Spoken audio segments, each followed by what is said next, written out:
Northern command के जिन general को हटाया है उन्होंने, इंडियन हुकूमत ने हटाया है, उन्होंने पाकिस्तान के खिलाफ कार्रवाई या पाकिस्तान पर अटैक करने से इनकार कर दिया। वहाँ पे बीजेपी का जो इत्तेहाद है वो खासा कमज़ोर है। एक बात भारत को याद रखनी चाहिए कि ये 2019 नहीं है। अच्छा, होता ये हमेशा से ट्रेंड रहा है बीजेपी का, ये खास तौर पर रहा है कि कभी उड़ी करवा दिया, कभी पठानकोट करवा दिया, कभी कुछ और करवा दिया।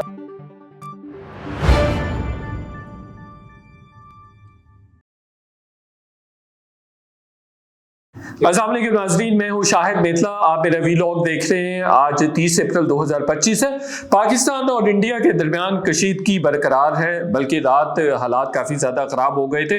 भारत की जानिब से इश्तिआल अंगेज़ी की गई और मुख्तलिफ आज़ाद कश्मीर के मुख्तलिफ सेक्टर्स पर LOC की खिलाफ वर्जी की गई, और बल्कि सियालकोट जो वर्किंग बाउंड्री है उसकी भी कल रात खिलाफ वर्जी रिपोर्ट हुई है भारत की जानिब से। और भारत ने पाकिस्तानी हदूद की भी वायलेशन करने की कोशिश की, एयर स्पेस की वायलेशन करने की कल रात 29 और 30 अप्रैल के दरमियान वायलेशन करने की कोशिश की, लेकिन पाकिस्तान की एयरफोर्स ने बड़ा मुस्तैदी से जवाब दिया, जवाबी कार्रवाई फौरी की, फौरी निशानदेही की, और जो भारत की जानिब से 4 राफेल तैयारे भेजे गए थे उनको भागने पर मजबूर कर दिया। एक बात भारत को याद रखनी चाहिए कि ये 2019 नहीं है। अब की बार ना सिर्फ, पहले भी कौम हमेशा इंडिया के खिलाफ यूनाइटेड रही है, मुत्तहिद रही है, और उन्होंने तंजीम का मुजाहरा किया और भरपूर तरीके से उन्होंने ताकत का, यगांगत का मुजाहरा किया है।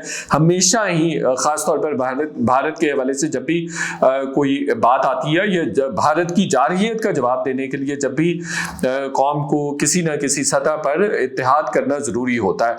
तो इस बार जो पहले जैसा रिस्पॉन्स जो है, पहले भी बहुत अच्छा रिस्पॉन्स दिया था, भरपूर रिस्पॉन्स दिया था, भरपूर जवाब दिया था, और इंडिया के 2 जहाज मार गिराए थे पाकिस्तान ने एक दिन में, और कुछ ही सेकंड्स में मार गिराए थे। लेकिन इस दफा बहुत भरपूर किस्म का जवाब मिलने वाला है। इस दफा बहुत सख्त किस्म का, बहुत सख्त रिस्पॉन्स भारत को मिलने वाला है, और भारत किसी गलत फहमी में ना रहे।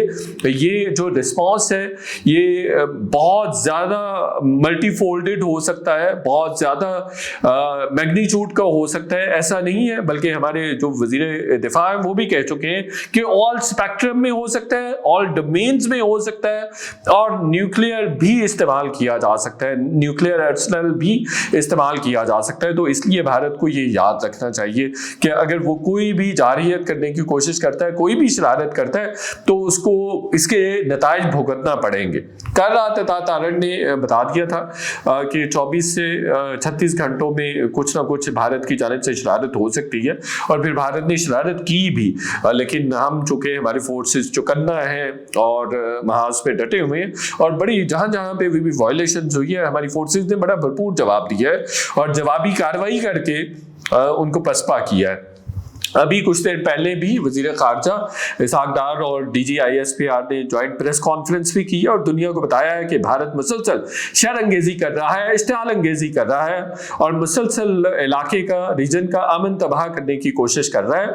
आप देखिए कि एक वाक़या होता है, पहलगाम में वाक़या होता है, जिसके नीचे, पहलगाम जहाँ पे ये सियाहती मकाम है उसके नीचे उनकी आर्मी की बेस है, वहाँ उनकी सिक्योरिटी फोर्सेस की बेस है। उनके अपने शहरी उनको सवाल कर रहे हैं कि भाई आप इतना हाईली गार्डेड इलाका है, वहां पे 3 दहशतगर्द कैसे आ सकते हैं, या 3 मिलिटेंट्स कैसे आ सकते हैं, कैसे वो ओपन फायर कर सकते हैं। तो ये सवालात ऐसे हैं जिनका जो भारतीय हुकूमत है, बीजेपी की हुकूमत है, वो जवाब देने से कासिर है। जवाब उनके पास है नहीं। और आप देखिए 3 बजे के करीब आसपास हमला होता है 22 अप्रैल को, और 3:05 पे उन्होंने पाकिस्तान पर इल्जाम लगाना शुरू कर दिया। अच्छा, होता ये हमेशा से ट्रेंड रहा है बीजेपी का, ये खास तौर पर रहा है कि कभी उड़ी करवा दिया, कभी पठानकोट करवा दिया, कभी कुछ और करवा दिया, और कभी कुछ और इस दफा चूंकि हमेशा ऐसा ही होता है कि किसी स्टेट में इलेक्शंस हो रहे हो, नेशनल लेवल पे इलेक्शंस हो रहे हो, तो इस तरह की शरारत की जाती है, इस तरह का बिल्डअप क्रिएट करने की कोशिश की जाती है, इस तरह का इंसिडेंट जो है उसको फैच किया जाता है। इस दफ़ा भी यही है कि बिहार में अक्टूबर नवंबर में इलेक्शंस हैं और वहाँ पे बीजेपी का जो इत्तेहाद है वो खासा कमज़ोर है, तो वो इलेक्शन जीतना उनके लिए ज़रूरी है। आप देखिए कि उनके जो जिन मेजर जनरल जिन जनरल को नॉर्दर्न कमांड के जिन जनरल को हटाया है उन्होंने, इंडियन हुकूमत ने हटाया है, उन्होंने पाकिस्तान के खिलाफ कार्रवाई या पाकिस्तान पर अटैक करने से इनकार कर दिया था। तो उसके जवाब में उनको उस जनरल साहब को हटा दिया और वजह यही है कि उन्होंने कहा कि ये तो फॉल्स फ्लैग ऑपरेशन है और ये इनसाइड जॉब है। लेकिन बीजेपी की हुकूमत को और मोदी को कौन समझा सकता है, वो बात नहीं आ रही। बहरहाल DGISPR ने कल भी कुछ वाहिद फराहम किए हैं और जो इंडिया दहशतगर्दी पाकिस्तान में कर रहा है कि जेलम में कैसे एक आदमी को पकड़ा गया, उसकी पूरी उन्होंने चेन भी डिफाइन की कि किस तरह से बारूद के लिए उसके पास लोकेशन आती है, पैसे आते हैं और किस तरह से रॉ जो है वो पाकिस्तान में दहशतगर्दी का नेटवर्क चला रही है मुख्तलिफ अपने स्लीपर सेल्स के जरिए। वो सारे शवाहिद फ्राहम किए गए DGISPR की जानिब से। आज भी जो press conference, joint press conference वज़ीर ख़जाना और DGISPR की हुई है, दुनिया को पाकिस्तान ने बता दिया है कि भारत मुसलसल इश्तिआल अंगेज़ी करने की कोशिश कर रहा है और इलाके का अमन ख़राब कर रहा है, तो इसकी तमाम तर जिम्मेदारी इंडिया पर होगी।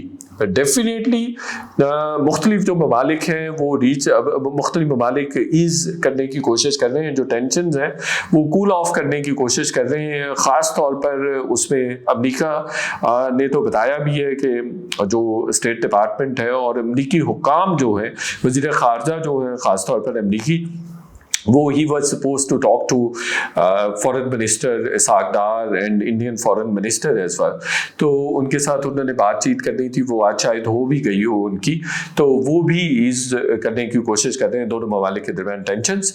और पाकिस्तान ने भी डेफिनेटली रीच आउट भी किया और अपना मुकदमा भी दुनिया के सामने रखा है, खासतौर पर चीन के सामने, सऊदी अरेबिया के सामने और जो बाकी जो गल्फ स्टेट्स हैं और अदरवाइज जो दुनिया है उसके सामने अपना मुकदमा रखा है। और इंटरनेशनल कम्युनिटी को मुसलसल वार्न किया जा रहा है, बताया जा रहा है। NSC का जो इलामिया आया था उसमें भी बताया गया था कि पाकिस्तान इन्वेस्टिगेशन के लिए तैयार है, इंडिपेंडेंट इन्वेस्टिगेशन के लिए तैयार है। वज़ीर आज़म शहबाज शरीफ ने इन्वेस्टिगेशन का कहा है, अगर और उसमें ये भी हमने बहुत फराख दिली से ऑफर किया है कि भाई अगर आपको इन्वेस्टिगेशन करवानी है और इंडिपेंडेंट इन्वेस्टिगेशन, आप अपने जो लोग हैं प्रोसिक्यूटर्स हैं वो भी आप ऐड कर सकते हैं, आपके दोस्त ममालिक हो सकते हैं। इंडिया को ये ऑफर की गई और ये बहुत बड़ी ऑफर है, लेकिन हिंदुस्तान का ये ट्रैक रिकॉर्ड रहा है कि वो अपनी इन्वेस्टिगेशन पे यकीन करता है, वो किसी किस्म की इंटरनेशनल मीडिएशन के लिए तैयार ही नहीं होता, बायलैटरल इश्यूज के लिए भी नहीं तैयार होता। इस तरह के जो वाक़यात होते हैं उनमें भी वो किसी किस्म की मीडिएशन चाहता ही नहीं है, वो किसी भी मीडिएशन का कायल ही नहीं है। ये उसकी अप्रोच रही है, वो अपनी इन्वेस्टिगेशन पे यकीन करता है और जो कि 100% फ्रॉड होती है, ऐसा नहीं है कि वो उसमें किसी किस्म की सच्चाई हो। तो ये इंडिया की हर धर्मी है। और एक तो देखें इलेक्शन वजह होती है हमेशा ही इंडिया में इस तरह से जैसे हमेशा एलेज किया जाता है। दूसरा ये भी होता है कि दुनिया को बताया जाए कि हमारी ये पोजीशन है, हम पाकिस्तान के खिलाफ लड़ रहे हैं, और पाकिस्तान के खिलाफ प्रोपेगेंडा भी होता है कि एक जो स्टेटेड पोजीशन है इंडिया की कि उन्होंने पाकिस्तान को किसी न किसी तरह से दहशतगर्दी के साथ अटैच करना है। तो ये भी एक मकसद होता है कि उस नैरेटिव को, उस रेटरिक को किसी तरह से नीचे ना गिरने दिया जाए। जब भी पाकिस्तान का इमेज बेहतर होने लगता है, पाकिस्तान इकोनॉमिकली ग्रो कर रहा होता है, तो फिर भी ये एक पर्पस होता है, पर्पसफुली इंडिया करता है कि पाकिस्तान को इस तरह से एलेज करना शुरू कर देता है। अब की बार बहरहाल इंडिया के साथ कुछ अच्छा नहीं होने वाला अगर वो किसी भी किस्म की शरारत करता है। अच्छा, 2019 में हमने इसी प्लेटफॉर्म पे सबसे पहले खबर दी थी कि 2019 में भी जब दोनों ममालिक के दरमियान ताल्लुकात खराब हुए थे तो उस वक्त भी अमेरिका ने रोल प्ले किया था। हमने अमेरिका का और सऊदी अरेबिया का नाम लिया था, अभिनंदन के हवाले से नाम लिया था कि वो अमेरिका ने और सऊदी अरेबिया ने मीडिएट करके पाकिस्तान से रिहाई दिलवाई थी, इंडिया भिजवाया था। चूँकि वो प्राइम मिनिस्टर मोदी के साथ भी बात कर रहे थे, इंडियन हुकूमत के साथ भी कर रहे थे, पाकिस्तानी हुकूमत के साथ भी कर रहे थे। फवाद चौधरी ने कल परसों दावा किया है इसी प्लेटफॉर्म पे, आज़ाद ही के एक प्लेटफॉर्म पे दावा किया है कि वो प्रेसिडेंट ट्रंप ने इमरान खान से भी बात की, मोदी से भी बात की। मेरी इंफॉर्मेशन की बात, एक तो इनडायरेक्टली वो हमारी खबर को जो हमने 2-3 हफ्ते पहले, 2-1.5 हफ्ता पहले दी थी, उसको वो वेरीफाई कर रहे हैं, विंडिकेट कर रहे हैं कि अमेरिका ने मीडिएट किया था और अभिनंदन के हवाले से भी, या ओवरऑल जो टेंशन्स थी उसको ईज ऑफ करने के लिए। दूसरा, लेकिन मेरी इंफॉर्मेशन के मुताबिक इमरान खान से प्रेसिडेंट ट्रंप ने नहीं बात की थी, और प्रेसिडेंट ट्रंप नहीं, ये जॉन बोल्टन के लेवल पे ये चीज़ें हुई थी और पंपियो के लेवल पे हुई थी। उन्होंने जनरल बाजवा से भी बात की थी, और भी यहाँ पे कुछ लोग थे उनके साथ भी उन्होंने, जो पाकिस्तानी अदर हुकाम है उनके साथ भी उन्होंने बातचीत की थी। तो ये जो ट्रंप वाली बात फवाद चौधरी कर रहे हैं, ये गलत है। तो दूसरी बात, जो अलीमा खान आज तब गई हैं, जो पीटीआई की क़यादत है, ख़ासतौर पर जो पार्लियामेंटेरियंस हैं उन पर तब गई हैं, और जो फ्रिक्शन है विद इन दी पीटीआई वो हमें ज़्यादा वाइड होती नज़र आ रही है। हमने इसी प्लेटफॉर्म पे कोई 1 महीना 1.5 महीना पहले बताया था कि अलीमीन गंडापुर अलीमा बीबी को बेहतर नहीं समझते, उनको बेहतर मुज़ाकरात के हवाले से बेहतर नहीं समझते हैं, और उनको लगता है कि जब भी मुज़ाकरात होने लगते हैं, जब भी ट्रैक पे चीज़ें आने लगती हैं पीटीआई के इमरान खान की, तो अलीमा खान कोई ना कोई मैस कर देती हैं, कोई ना कोई ख़राबी पैदा कर देती है। हमने बहुत सारी इस हवाले से खबरें की हैं, आप पिछले वीलॉग्स देख सकते हैं। आज वो तब गई हैं कि पार्लियामेंटेरियंस कहाँ हैं, इमरान खान की यहाँ पे, आज इस्लामाबाद हाई कोर्ट में थी, तो इमरान खान की यहाँ पे पेशियाँ हो रही हैं, तो कहाँ हैं वो? अपने ऐशो इशरत में पार्लियामेंटेरियंस रह रहे हैं, उनको कोई एहसास नहीं है कि उनके बानी की यहाँ पे समाअत हो रही है। और हम ट्विटर पे भी इसी तरह का ट्रेंड देख रहे हैं कि अलीमा खान के ऊपर कीचड़ उछाला जा रहा है, तनकीद की जा रही है। जो अलीमीन गंडापुर के करीबी सोशल मीडिया वॉरियर समझे जाते हैं, सोशल मीडिया एक्टिविस्ट समझे जाते हैं, वो बड़े ही इवन गलीज तरीन ट्रेंड्स भी अलीमा खान के खिलाफ चला रहे हैं, या अलीमा खान के खिलाफ गलीज ज़बान का भी इस्तेमाल कर रहे हैं। और उन सोशल मीडिया और पीटीआई के उन सोशल मीडिया एक्टिविस्ट को समझा जाता है कि वो अलीमीन गंडापुर के काफ़ी करीब है। तो उन्होंने इस तरह से इजहार बरहमी अलीमा खान ने किया। डेफिनेटली बहन है, उनको मिलने नहीं दिया जा रहा।